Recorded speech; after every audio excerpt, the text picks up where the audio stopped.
My mom called me the backup daughter my whole life. At my engagement dinner, she said my sister deserved my fiancé more.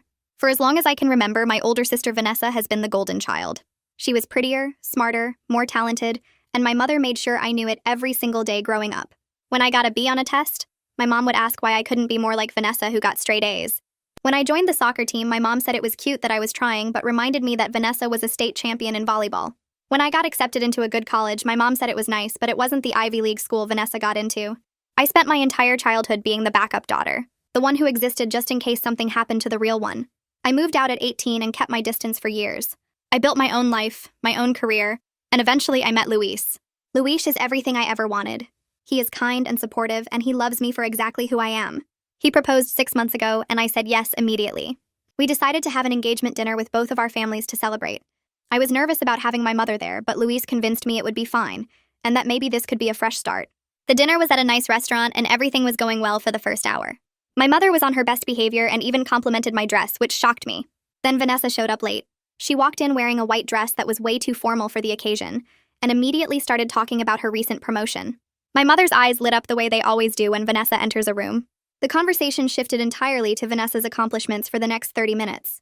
I tried to redirect things back to the engagement, but my mother kept steering it back to my sister. Then my mother stood up and said she wanted to make a toast. I thought maybe she was finally going to say something nice about me. She raised her glass and said she was so happy for Luis, and that he was such a wonderful man. Then she looked at Vanessa and said it was such a shame he met the wrong sister first. She laughed like it was a joke, but then kept going. She said Vanessa would have been a much better match for someone like Luis. She said Vanessa was more beautiful, more successful, and honestly more deserving of a man like him. She said she hoped Luis knew what he was getting with me, but that it wasn't too late to upgrade. The table went dead silent. Luis's parents looked horrified. Luis himself looked like he wanted to disappear. Vanessa just sat there smiling like she agreed with every word. I felt my face get hot and my hands started shaking. 26 years of being told I wasn't good enough came rushing back all at once. I stood up and told my mother I had something to say too. I told her that 2 months ago I was helping her set up her new phone, and I saw her messages with Vanessa. I saw every single text where they talked about me behind my back. I saw my mother call me an embarrassment. I saw Vanessa say I was punching above my weight with Luis. I saw my mother agree and say she didn't understand what he saw in me. I saw them make a plan for Vanessa to flirt with Luis at this very dinner to see if his head could be turned. I watched both of their faces drain of color. My mother stammered that I was taking things out of context. Vanessa said I was being dramatic. Luis stood up and told both of them to leave. My mother started crying and said I was ruining the family. I told her no. She ruined it 26 years ago when she decided I would never be good enough. They left and Luis's mother came over and hugged me and told me I handled that with more grace than they deserved. But that wasn't the end of it. Because what my mother doesn't know yet is that I screenshotted every single one of those messages. And the family group chat that includes all of our aunts, uncles, cousins, and grandparents is about to get a very interesting update. I sit in my car outside the restaurant for 20 minutes with my finger hovering over the send button. The screenshots are queued up in the family group chat. Once I hit send, there's no taking it back. My hands are still shaking from the confrontation, but I feel clearer than I have in years.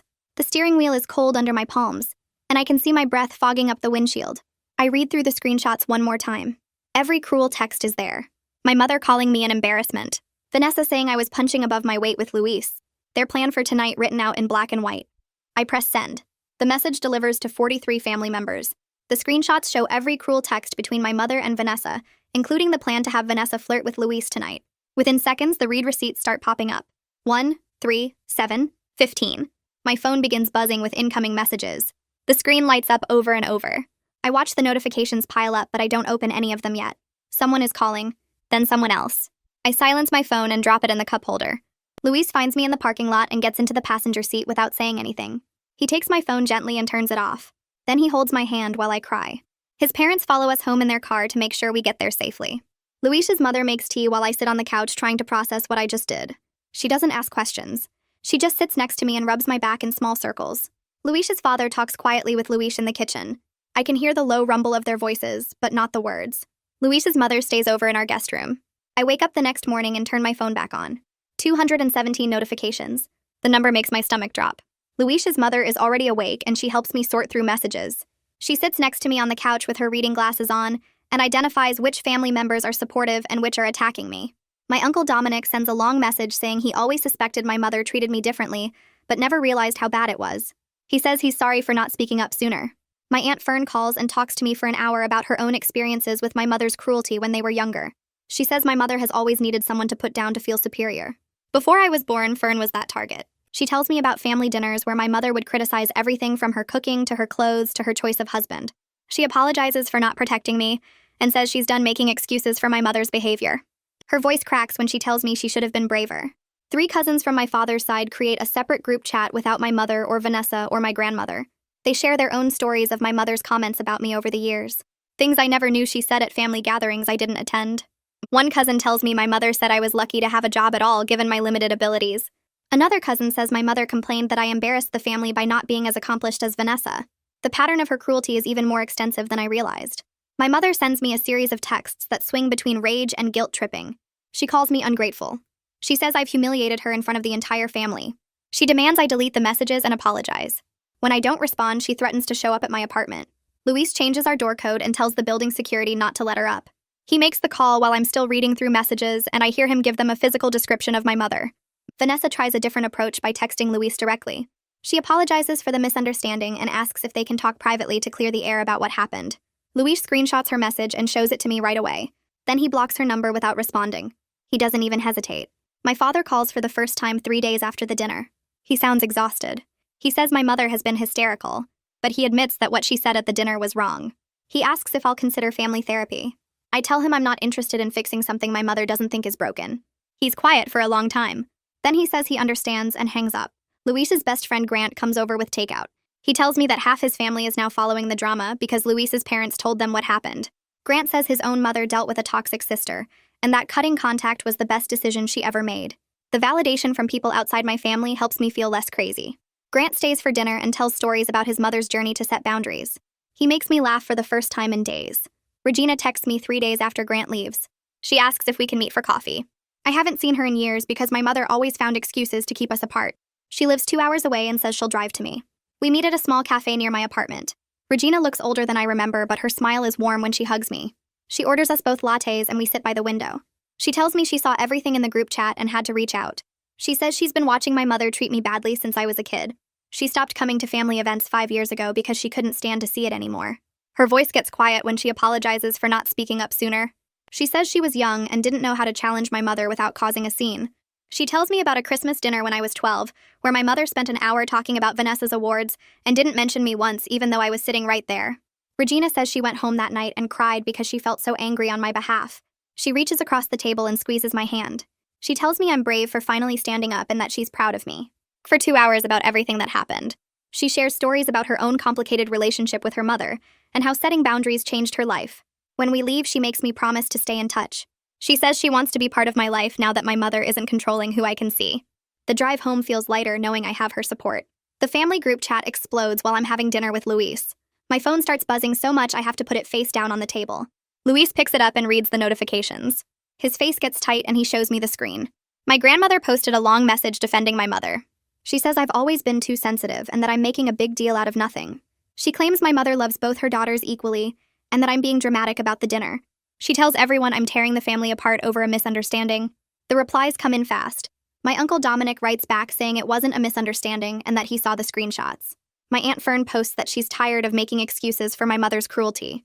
Someone I barely know jumps in to say I should forgive my mother because family is everything. Another cousin argues back that family doesn't give you permission to be cruel. The thread keeps growing with people taking sides. My uncle Cassius posts a message suggesting everyone take a break and cool off before saying things they'll regret. Nobody listens.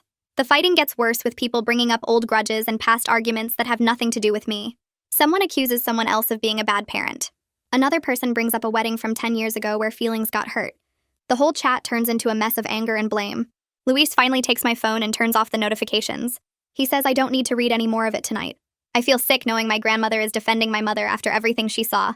Luis orders takeout and we watch a movie to distract ourselves, but I can't stop thinking about the messages piling up on my phone.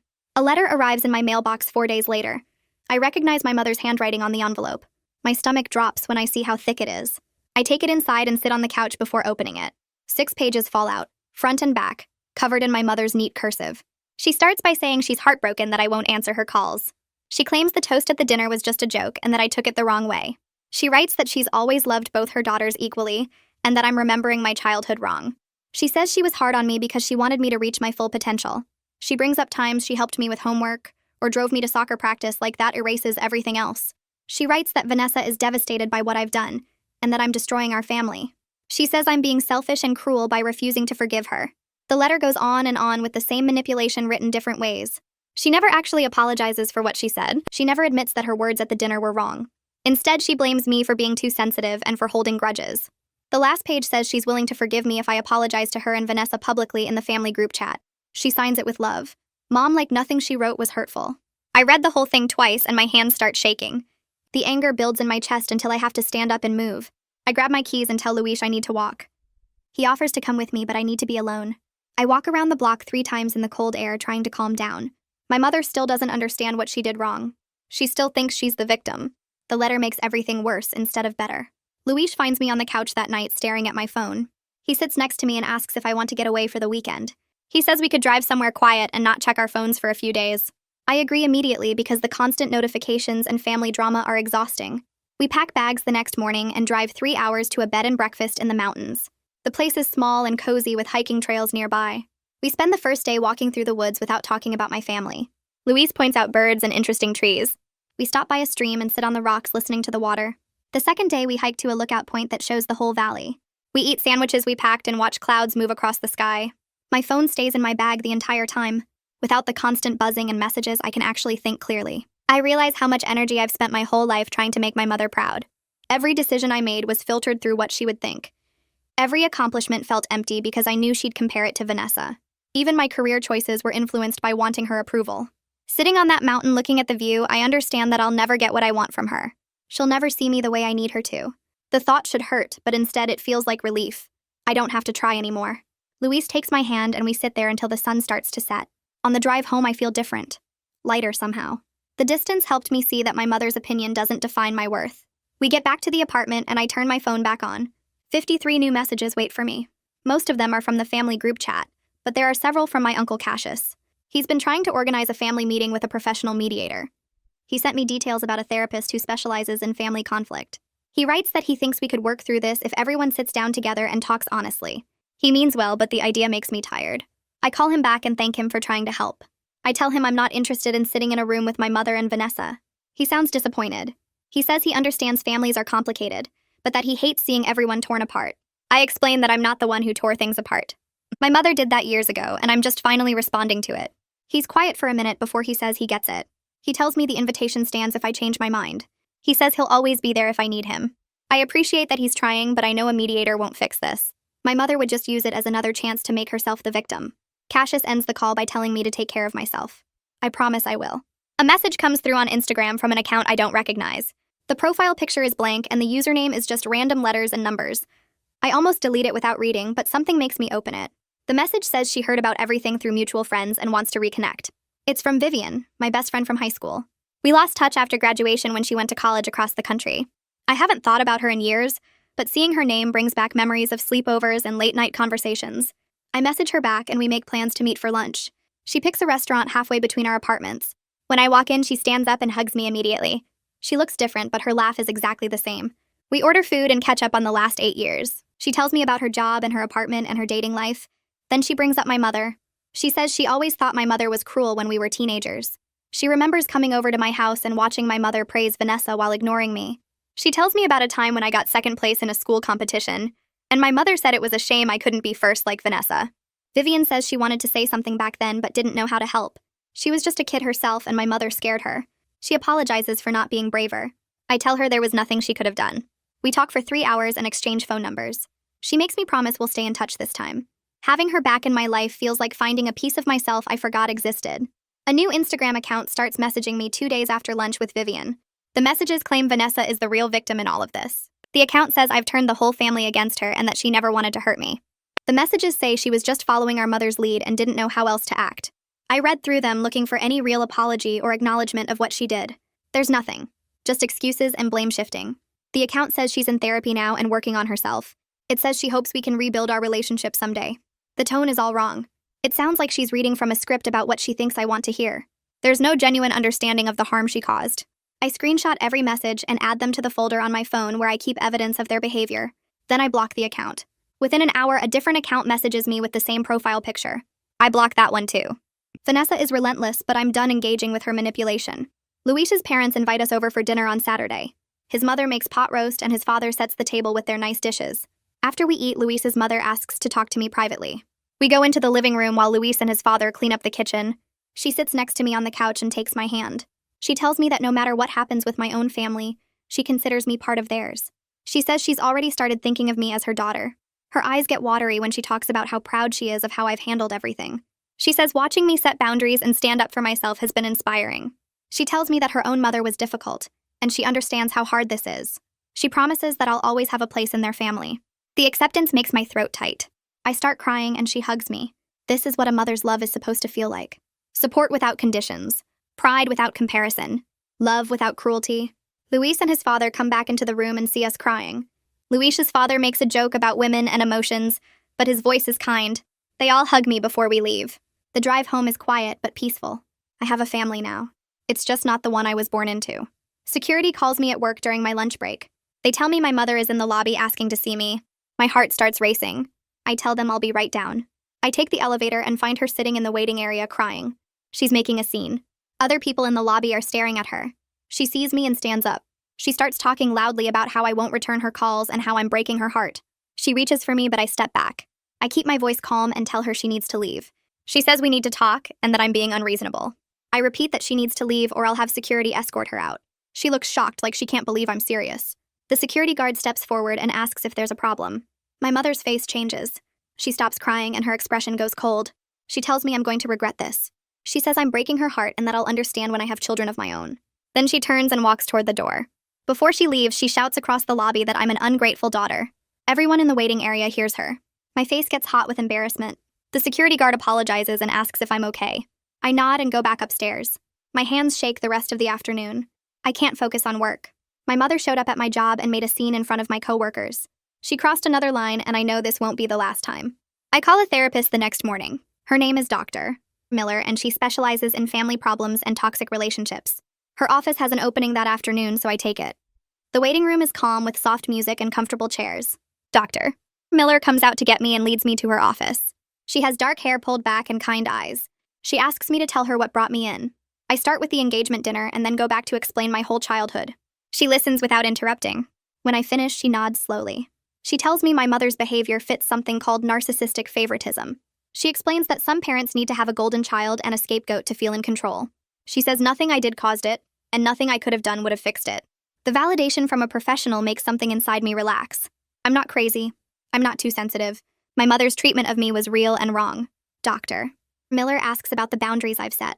I tell her about blocking my mother's calls and refusing to attend family events. She says those boundaries are healthy and appropriate. She warns me that my mother will likely escalate before she accepts them. She says people like my mother don't handle loss of control well. We schedule weekly appointments. I leave her office feeling less guilty about everything I've done. A professional who studies this stuff says I'm doing the right thing. That matters more than I expected. Fern calls me 3 days after my last therapy session and asks if Luis and I want to come over for dinner on Saturday. She says it'll just be her, Dominic, and their 2 kids. No drama, no tension, just family. I agree before I can overthink it. Saturday comes and Luis drives us to their house in the suburbs. My hands shake a little when we pull into the driveway. This is the first family gathering since the engagement dinner, and even though I trust Fern, old habits make me nervous. Dominic opens the door and hugs both of us. Their kids, Louisa and Jake, are teenagers now, and they wave at us from the living room. The house smells like roasted chicken and garlic. Fern comes out of the kitchen wiping her hands on a towel and pulls me into a hug that lasts longer than expected. She whispers that she's glad I came. Dinner is normal in a way I've never experienced with my family. We talk about work and school and the kids' sports teams. Nobody brings up my mother or Vanessa. Nobody makes comparisons or backhanded comments. When dessert comes out, Fern stands up with her wine glass. She says she wants to make a proper toast to my engagement, the one I should have gotten at the restaurant. She looks at Luis and tells him he's lucky to have me. She looks at me and says, I deserve someone who sees my worth. Louisa and Jake raise their glasses of soda and everyone drinks. My throat gets tight and I blink fast to keep from crying. This is what family is supposed to feel like. Over the next week, more relatives reach out. My second cousin, Michelle, sends me a long message about her own mother. She tells me her mom always favored her brother and made Michelle feel invisible growing up. We meet for coffee and talk for 2 hours. She understands the weird guilt that comes with cutting off a parent, even when that parent hurt you. She says she went through the same thing 5 years ago and her life got better once she stopped trying to fix the relationship. We exchange numbers and promise to stay in touch. My uncle on my father's side sends a text saying he supports me. 2 more cousins comment on old photos of me on social media with heart emojis. I'm building a network of family members who actually see me as a person, not as the backup daughter. It feels like starting over, but in a good way. I have relatives now who treat me with basic respect, and the bar was so low before that this feels amazing. My phone rings while I'm making breakfast. The caller ID shows my grandmother's number. I almost don't answer, but curiosity wins. I pick up and she starts talking immediately. She says she's worried about my mother's health. She claims my mother has been so stressed that she's had chest pains and went to the doctor. My grandmother's voice shakes when she tells me this is all my fault for refusing to forgive. I take a breath and keep my voice calm. I tell her that my mother's health is not my responsibility. I say that using health scares to manipulate me won't work anymore. My grandmother gasps like I've said something horrible. She tells me I'm being cruel and that family is supposed to forgive. I remind her that family is also supposed to treat each other with basic respect. She starts crying and says she doesn't understand how I became so cold. I tell her I learned boundaries from a therapist, not coldness. I hang up before she can say anything else. My hands shake, but I feel proud of myself for not backing down. Luis and I sit at our kitchen table with wedding magazines spread out in front of us. His parents offered to help pay for the wedding, which made me cry when they first suggested it. We start making a guest list. Luis writes down his family and our friends. I write down Fern, Dominic, Regina, my father, and a few other relatives who reached out with real support. My mother's name doesn't go on the list. Neither does Vanessa's. Luis asks if I'm sure, and I nod. He squeezes my hand and says, okay. We count the names and realize we're looking at a small wedding. Maybe 40 people total. Luis asks if that bothers me. I tell him it feels right. These are the people who actually care about us. Making these choices feels powerful instead of sad. I'm not inviting people out of obligation or fear. I'm choosing who gets to celebrate with us, and that choice is mine. An email notification pops up on my phone while I'm at work. It's from Vanessa's work email address, which I forgot to block. The subject line says, I'm sorry. I open it even though I know I probably shouldn't. She writes 3 paragraphs about how she's been going to therapy. She says she realizes now that our mother's favoritism damaged her too by making her dependent on being the best at everything. She claims she never learned how to have real relationships because she was too busy performing for our mother's approval. She asks if we can rebuild our relationship and says she wants to be real sisters. I read it twice. The whole email focuses on how hard things were for her. She talks about her own pain and her own therapy and her own realizations. She never actually apologizes for the specific things she did. She never mentions smiling when our mother said I wasn't good enough. She never acknowledges planning to flirt with Luis. The email is about her victimhood, not my hurt. I close it without responding. She doesn't get closure from me just because she decided she wants it. Dr. Miller and I spend our next session working on a letter to my mother. She calls it a boundary letter. We go through several drafts until we get it right. The letter says I will not have contact with my mother until she acknowledges the specific harm she caused throughout my life. It lists examples without being cruel. It says I need her to stop blaming me for the consequences of her own actions. It states clearly that I'm not asking for an apology that shifts blame or makes excuses. The letter is 1 page, single-spaced. Dr. Miller reads it and nods. She says it's clear and firm without being mean. We print it out and I sign it.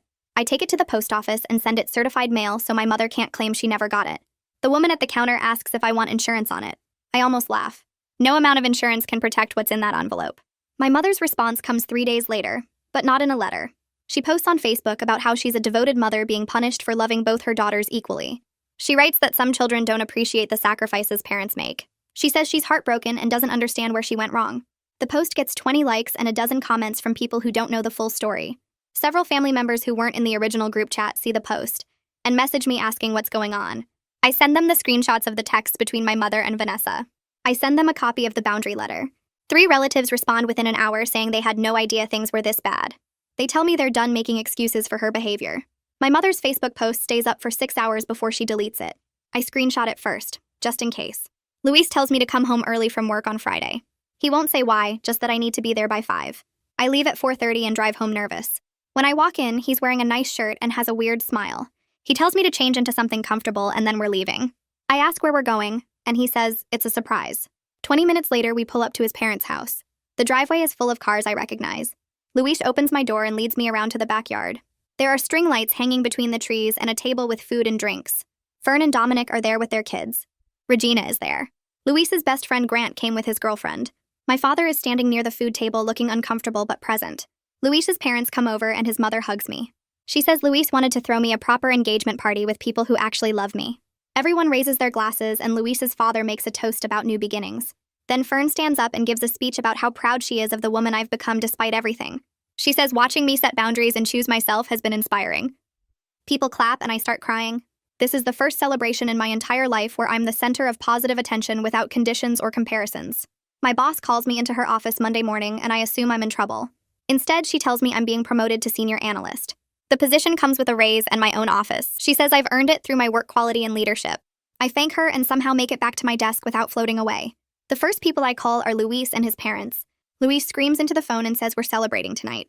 His mother cries happy tears and says she's so proud. I'm sitting at my desk holding my phone when it hits me. I didn't think about calling my mother. The impulse to share good news with her just isn't there anymore. I wait for the sadness to come, but it doesn't. Instead, I feel lighter. I'm building a life where her opinion doesn't matter, and that realization doesn't hurt the way I thought it would. Regina texts me asking if we can meet for coffee. I agree, and we meet at a place near her office. She orders for both of us and then sits down looking serious. She tells me that Vanessa reached out to her asking if Regina would mediate a conversation between us. Regina says she told Vanessa she'd ask me but wouldn't pressure me either way. She looks at me and asks what I want to do. I tell her I'm not ready and might never be. Regina nods and says that's a completely valid choice. She promises to tell Vanessa no without making me the bad guy. I thank her for respecting my decision, instead of trying to convince me that family should forgive. Regina reaches across the table and squeezes my hand. She says some family relationships aren't worth saving, and that's okay. 2 weeks later, my father texts me asking if we can meet for coffee. He says my mother doesn't know he's reaching out and he wants to talk to me alone. I agree to meet him at a place across town where we won't run into anyone we know. When I walk in, he's already sitting at a corner table looking older than I remember. His face has new lines around his eyes and his shoulders slump forward like he's carrying something heavy. He stands up when he sees me, and we hug awkwardly before sitting down. He asks how I'm doing, and I tell him I'm fine, which is mostly true. Then he's quiet for a long time, stirring his coffee even though he hasn't added anything to it. He finally looks up and tells me he's sorry. He says he's sorry for not protecting me better when I was growing up. He says living with my mother's anger about the situation has been exhausting, and he can't pretend anymore that everything she did was normal. He looks tired when he says it, like admitting this out loud took something from him. I don't know what to say because I've waited my whole life to hear him acknowledge what happened, but now that he's saying it, I feel numb instead of relieved. The apology doesn't fix anything. It doesn't give me back the childhood I should have had, or erase the years of comparisons and put-downs, but it's more accountability than I expected from him, and I tell him that. We sit there for another hour talking about small things, avoiding the real conversation we probably should be having. When we're getting ready to leave, I tell him I'm willing to have a relationship with him if he can respect my boundaries. I say I won't discuss my mother with him, and I won't let him try to reconcile us. He agrees immediately, almost desperately, like he's been waiting for permission to have a relationship with me that doesn't involve her. We decide to meet once a month for coffee and keep things simple. It's not a close relationship, but it's more honest than what we had before. I drive home feeling strange, like I just made peace with something I didn't know I needed to make peace with. The next morning, I wake up to a text message from my grandmother.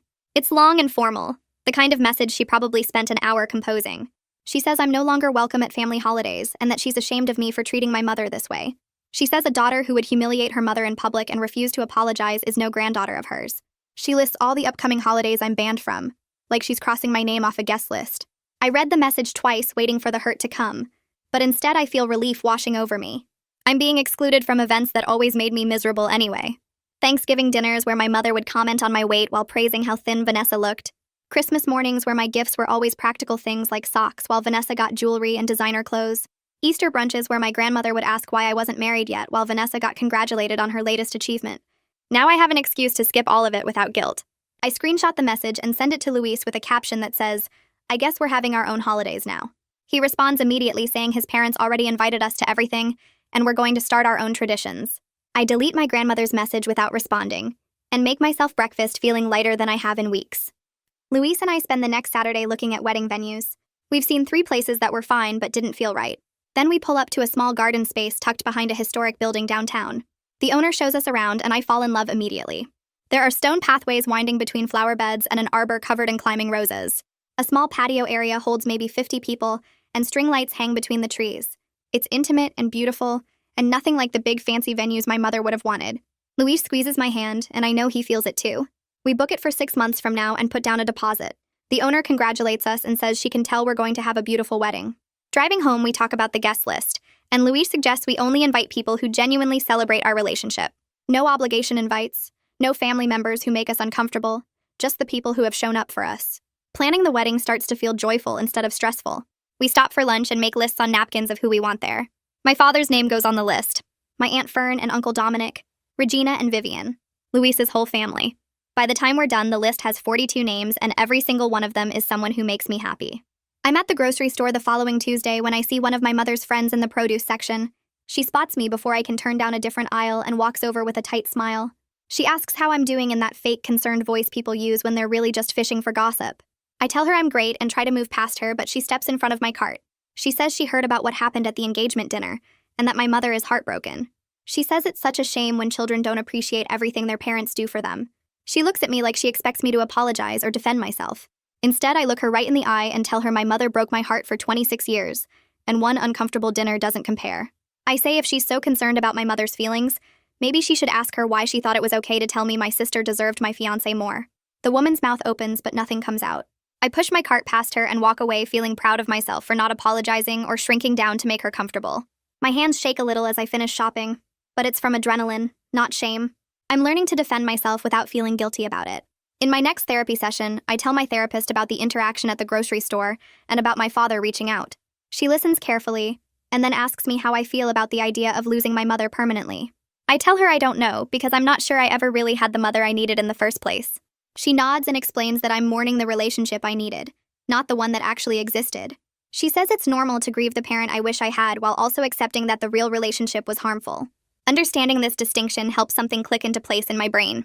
I've been waiting my whole life for my mother to suddenly become the parent I deserved, but that was never going to happen. The mother I needed doesn't exist and never did. What I'm losing is the hope that she might change, and that hope was keeping me stuck. My therapist asks what it would look like to stop waiting for her to become someone different. I think about it and realize it would look like the life I'm building now. A life where her opinion doesn't define my worth, and her presence doesn't determine my happiness. I leave the session feeling like I just put down something heavy I didn't realize I was carrying. Vivian calls me that weekend and asks if I want to meet some of her friends. She's having people over for dinner and thinks I'd like them. I agree, even though I'm nervous about meeting new people who might have heard about the family drama. When I get to her apartment, there are 6 other women there, all around our age. Vivian introduces me, and nobody asks about my family or brings up anything uncomfortable. We eat and talk about normal things like work and shows we're watching and places we want to travel. One woman tells a funny story about her terrible boss, and another talks about training for a marathon. They ask me about my job and my wedding plans and seem genuinely interested in my answers. Nobody compares me to anyone or makes me feel like I need to prove myself. The conversation flows easily, and I realize I've been so isolated by family drama for years that I forgot what normal friendships feel like. These people know me as I am now, not as the backup daughter or the girl whose mother doesn't love her enough. When I leave that night, I have 3 new phone numbers and plans to meet 2 of them for brunch next weekend. I text Vivian thanking her, and she responds saying she's glad I came and that her friends really liked me. It's such a simple thing, but it makes me feel like I'm building a real life separate from my family history. On Monday morning, a delivery person shows up at my office with a huge bouquet of flowers. My coworkers gather around as I read the card. It says she forgives me in my mother's handwriting. I stare at it for a second, and then I actually laugh out loud. The manipulation is so obvious it's almost funny. She forgives me. Like I'm the one who did something wrong. Like she's the bigger person for overlooking my terrible behavior. My coworker asks if everything is okay, and I tell her these flowers are from someone who doesn't understand that forgiveness works both ways. I look up nursing homes near my office and find one 2 blocks away. I walk the bouquet over during my lunch break and donate it to their activities coordinator. She's thrilled and says the residents will love having fresh flowers in the common room. I don't text my mother or call to acknowledge that I received them. I don't send a thank you card or any response at all. The silence is my answer, and it feels powerful. That evening, Luis asks if my mother sent anything else, and I tell him about the flowers.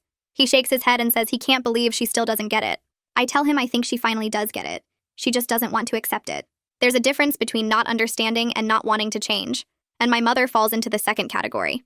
2 weeks later, Luis gets a call from his mother asking if we can come over for dinner. When we arrive, his whole family is there, including his aunt and uncle and some cousins I haven't met yet. His mother pulls me aside and asks if it would be okay if they officially introduced me as their future daughter-in-law at a family reunion they're planning. She says they want everyone to know how happy they are that I'm joining the family. The invitation makes me emotional because it represents the family acceptance I've always wanted, but never had. I tell her yes and thank her for thinking of me. At the reunion 3 weeks later, Luis's extended family welcomes me with genuine warmth. His grandmother hugs me and says she's heard wonderful things about me. His cousins ask about the wedding and want to see pictures of the venue. One of his aunts pulls me aside and tells me she can see how happy I make Luis, and that's all that matters to his family. Nobody asks invasive questions about my own family or makes me feel like I need to explain anything. They accept me because Luis loves me, and because I'm kind to him, and that's enough for them. I spend the afternoon talking and laughing with people who chose to welcome me into their lives. When we leave that night, I tell Luis his family is amazing, and he says they think I'm amazing too. For the first time, I'm part of a family that actually wants me there. I'm sitting at my desk one afternoon when I realize I haven't checked my phone anxiously for messages from my mother or Vanessa in days. The constant vigilance I lived with for months has faded without me noticing. I used to wake up every morning and immediately look at my phone, bracing myself for whatever manipulation or guilt trip might be waiting. Now I check my messages when I feel like it, and I don't panic when I see notifications. That evening in therapy, I mention this to my therapist, and she smiles. She says this is what peace feels like, and I should pay attention to how different my life is without their toxicity. She asks me to describe what peace feels like, and I realize it feels like breathing easier. It feels like not having a knot in my stomach all the time. It feels like being able to enjoy good things without waiting for someone to ruin them. My therapist says I've done the hard work of setting boundaries, and now I'm experiencing the reward of that work. She reminds me that peace doesn't mean nothing bad will ever happen. It just means I'm not living in constant crisis mode anymore. I drive home feeling grateful for how far I've come and how much lighter my life feels now. Fern calls me 2 weeks later and asks if I want to come over for dinner. She says it's just going to be her and Dominic and a few other family members who supported me through everything.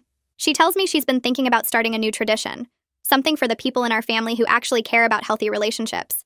I tell her I'd love to come, and she sounds genuinely happy. The dinner happens on a Saturday night at her house, and when I arrive, I see Regina is there along with 2 other cousins I haven't seen in years. Everyone hugs me and tells me how proud they are of me for standing up to my mother. We eat lasagna and garlic bread, and nobody brings up my mother or Vanessa unless it's to support the boundaries I've set. Fern raises her glass and says she wants to make this a quarterly thing. Just us, the family members who believe in treating each other with respect. Everyone agrees, and I feel like I've found something I didn't know I needed. This is what family dinners should feel like. Relaxed and full of actual laughter instead of tension and comparisons. Luis and I celebrate our 1-year anniversary of dating 3 days later. He takes me to the same restaurant where we had our first date, and we order the same food we had back then. Over dessert, he tells me he's been thinking about how much I've changed in the past few months. He says watching me stand up for myself at the engagement dinner made him love me even more because he saw how strong I really am. I tell him I was terrified that setting boundaries would push people away, but instead it just made room for better relationships. He reaches across the table and holds my hand and says, "That's exactly what happened. Protecting myself didn't cost me love, it just cleared out the fake love to make space for the real thing." I realize he's right, and I feel grateful that he's been beside me through all of this. A week later, I get a message on Facebook from a cousin I barely know named Sarah. She lives 3 states away, and we've only met a handful of times at big family events. Her message says she heard about what happened with my mother through the family grapevine, and she wanted to reach out. She tells me she's dealing with something similar in her own family, where her brother is the favorite, and she's always been treated like she doesn't matter. She asks if I have any advice on how to handle it. I write back and tell her about therapy and setting boundaries, and learning that you can't make someone value you if they're determined not to. We message back and forth for an hour, and by the end, she thanks me for being honest about how hard it is, turning my painful experience into something that helps someone else feels meaningful in a way I didn't expect. I screenshot part of our conversation and show it to my therapist at our next session, and she smiles and says, "This is part of my healing too." My father calls me a few days later and asks if we can meet for coffee. When we sit down, he looks nervous and tired. He tells me he started going to therapy himself and he doesn't want to get into all the details, but he says my boundary letter made him realize some things. He says he spent decades enabling my mother's behavior and pretending it wasn't as bad as it was. He admits he should have protected me when I was growing up, and he didn't. I appreciate that he's taking responsibility, even though it's way too late to change the past. He asks if we can keep having our monthly coffee meetings, and I tell him yes, as long as he respects my boundaries about not discussing my mother. He agrees, and we finish our coffee talking about safer topics like his garden and my work projects. Vanessa sends an email to my work address 2 weeks later. The subject line says final message, and I almost delete it without reading, but curiosity gets the better of me. She writes that she's accepted I don't want a relationship with her, and she's not going to try to contact me anymore. She says she hopes I'll be happy and that she's moving on with her life. There's no actual apology for anything specific she did, just vague words about hoping things work out for me. I read it twice and then delete it without responding. I don't owe her closure, and her happiness isn't my responsibility. The fact that she still can't apologize for her actual actions tells me everything I need to know about whether she's really changed. Luis and I spend an entire Sunday afternoon working on our wedding guest list. We've been putting it off because we knew it would be complicated, but we finally sit down and go through everyone. The final list comes to 42 people. It includes his entire family, my father, Fern and Dominic, Regina, and a few other supportive cousins. Our close friends and I even add my therapist as a guest because she's been such an important part of my healing. Luis looks at the list and says it represents something important.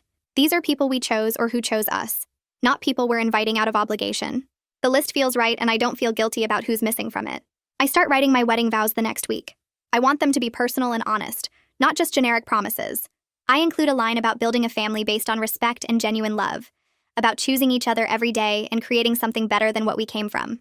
I read them to Luis during our rehearsal dinner practice, and he gets tears in his eyes halfway through. When I finish, his parents come over and hug me, and his mother says she's honored to be part of my new family story. Luis's father tells me they've always wanted a daughter, and they're so glad it's me. The acceptance from his family still catches me off guard sometimes because it's so different from what I grew up with. 3 weeks before the wedding, Luis's mother calls me sounding upset. She tells me my mother sent a letter to their house asking them to convince me to invite her to the wedding. The letter apparently goes on for pages about how hurt she is, and how she's my mother and deserves to be there. Luis's mother reads me a few lines over the phone, and I can hear the manipulation in every sentence. I tell her I appreciate her letting me know, and we decide together that she'll write back saying it's not her place to interfere in our decisions. Luis's mother says she'll mail the response tomorrow, and that she supports whatever boundaries I need to set. I'm grateful that his family protects my choices without me having to ask them to. Regina calls me a few days later and offers to be on what she calls mother duty the day of the wedding. She says she'll keep an eye out in case my mother tries to show up uninvited, and she'll handle the situation if it happens. Luis and I talk about it and decide to hire security for the venue just in case. The security company says they deal with uninvited guests at weddings more often than people think, and they'll make sure nobody crashes who isn't on our list. Knowing I'm protected lets me actually look forward to my wedding day instead of spending it worried about what my mother might do. Regina texts me later that night and says she's got my back no matter what, and I believe her. The week before the wedding, I wake up feeling genuinely happy and excited instead of anxious. I get ready for work and realize I'm not bracing myself for something to go wrong or for someone to ruin the day. In therapy that afternoon, I mention this to my therapist, and she points out that this is what it looks like when you're not constantly preparing for criticism or disappointment. She says I've done the hard work of removing toxic people from my life, and now I get to experience what peace actually feels like. I'm marrying someone who loves me exactly as I am, I'm surrounded by people who celebrate me instead of tearing me down, and I don't have to perform or prove my worth to anyone. The relief of that realization makes me emotional in the best possible way. Fern's house smells like vanilla and flowers when I arrive for the bridal shower. The living room is packed with women who have shown up for me, not out of obligation, but because they actually want to celebrate. Regina hugs me at the door and whispers that she helped Fern plan everything, and I can already feel tears starting. Luis's mother is here with 2 of his aunts, and they wave from the couch where they're chatting with Vivian. My cousin Sarah from my dad's side brought her daughter, and even my therapist accepted the invitation, which makes me feel seen in a way I never expected. Fern has set up games and decorations, but what hits me hardest is that nobody here has ever made me feel like I wasn't enough. The shower starts with everyone sharing a story about me, and I brace myself for the usual backhanded compliments disguised as praise. But Regina goes first and talks about the time I stood up to a bully in middle school who was picking on a younger kid, and how that moment showed her I had more courage than most adults she knew. Vivian tells everyone about how I helped her through her parents' divorce by just listening without judgment, and Luis's aunt mentions how Luis lights up every time he talks about me. Each story reveals qualities I didn't know other people noticed, strengths my mother never acknowledged because she was too busy comparing me to Vanessa. By the time we get to the gift opening, I'm crying happy tears, and Fern hands me tissues while laughing. The gifts are thoughtful and personal, things chosen because people actually know who I am. Then Luis's mother stands up and asks if she can give me something special. She pulls out a delicate silver bracelet with tiny charms, and her voice shakes a little as she explains that it belonged to her own mother. She says she's been waiting for the right person to give it to, someone who would appreciate not just the jewelry, but what it represents. She fastens it around my wrist and tells me it's my something borrowed, but really it's about welcoming me into their family officially. I lose it completely and hug her while everyone else gets teary too. This is what it feels like to be chosen and valued, to receive love without waiting for the criticism that always followed it in my original family. The shower wraps up with cake and more laughter, and as people leave, each one hugs me and tells me how happy they are for my wedding. Driving home, I keep looking at the bracelet and thinking about how different this celebration was from anything my mother ever hosted for me. 2 days before the wedding, my phone rings while I'm confirming final details with the florist. It's my father, and my stomach tightens automatically, even though we've been doing better. He asks if I have a minute to talk, and I step outside onto the balcony. He says he's calling to confirm he's still walking me down the aisle, which we already discussed, but then his voice gets quieter. He tells me he knows he can't make up for all the years he stood by while my mother tore me down, but he wants to be part of my future if I'll let him. He says watching me set boundaries and build a life without my mother's toxicity has made him realize how much damage he allowed by staying silent. I tell him yes, he can walk me down the aisle, and while our relationship will never be what it could have been, I appreciate his effort to do better now. He thanks me and his voice cracks a little, and after we hang up, I sit on the balcony for a while thinking about forgiveness and second chances. I'm not ready to forget everything, but I'm willing to let him try. The morning of the wedding, I wake up feeling calm instead of anxious. Luis already left for his parents' house where he's getting ready with the groomsmen, and Regina and Vivian arrive at my apartment with coffee and bagels. They help me shower and start on my hair, and the whole process feels easy and fun. We laugh about Regina's disaster of a first date last month, and Vivian's new puppy who keeps eating her shoes, and there's no underlying tension or competition. When it's time to put on my dress, they both help with the tiny buttons down the back, and when I finally look in the mirror, I feel beautiful without needing anyone to tell me I am. The dress fits perfectly, and the bracelet from Luis's mother catches the light. Regina takes a million photos, and Vivian gets emotional, and I realize this is what getting ready for your wedding should feel like. No one is comparing me to anyone else or pointing out flaws or making jokes at my expense.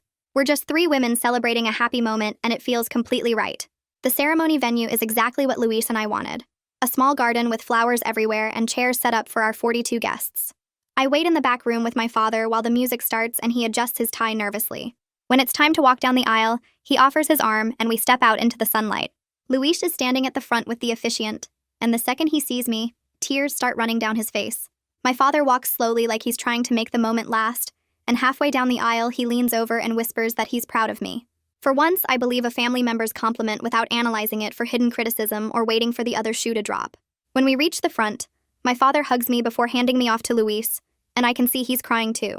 The ceremony itself is simple and perfect. The officiant talks about love and commitment, and then Luis starts his vows. His voice shakes as he promises to always see my worth even when I struggle to see it myself, to be my family when my original family failed me, and to spend every day proving that I deserve to be loved exactly as I am. By the time he finishes, half the guests are crying and I'm barely holding it together. I manage to get through my own vows about building something better together, and when the officiant pronounces us married, Luis kisses me and everyone applauds. The reception is in the same garden under string lights that make everything glow. We eat and talk and dance, and Dominic stands up to give a toast. He talks about how the strongest families are the ones we choose, not just the ones we're born into, and how watching me set boundaries and build a life on my own terms has inspired other family members to examine their own relationships. He says this room full of people who actually love me is more like family than any holiday gathering ever was, and several people nod in agreement. When Luis and I dance to our first song, I realize I'm not thinking about who's missing from the room. I'm not scanning for my mother or Vanessa or wondering if they'll show up to ruin things. I'm fully present with the people who showed up, the ones who proved their love through actions instead of just words. My mother's absence doesn't diminish the joy at all. If anything, it protects it and lets me enjoy the day without bracing for criticism. At the end of the night, Luis's parents find us by the cake table and pull us both into a hug. His mother says she didn't just gain a daughter-in-law today.